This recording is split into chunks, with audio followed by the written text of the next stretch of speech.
আন্দোলন করতে হয়। কারখানার মালিক, বিভিন্ন ইন্ডাস্ট্রিজের মালিকরা তারা এদের শপিং করার জন্য দুবাই যায়, সিঙ্গাপুরে যায়, কিন্তু তাদের কারখানার শ্রমিকদের বেতন বোনাস বকেয়া রেখে যায়।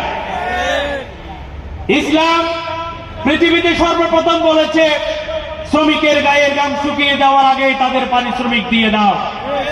মুহাম্মদ সাল্লাল্লাহু আলাইহি ওয়াসাল্লাম এই কথাটি বলার পূর্বে পৃথিবীর কোন দার্শনিক, কোন নেতা, কোন কবি যদি তাদের অধিকার ফিরে পেতে চায়, নিপীড়িত শ্রমিকরা যদি তাদের বেতন বোনাস সঠিক সময়ে ফিরে পেতে চায়, কোরআন দিয়ে যে শ্রমিক নীতি আল্লাহ রাব্বুল আলামিন তৈরি করেছেন, এই শ্রম নীতি বাংলাদেশের সংসদে পাস করতে হবে।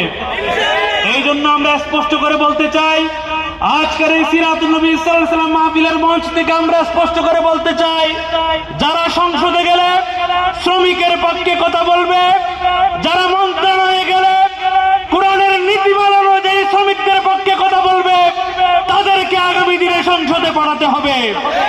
আপনারা রাজি আছেন কিনা? সংগ্রামী উপস্থিতি, আমরা এখানে ভোট চাইতেও আসি নাই।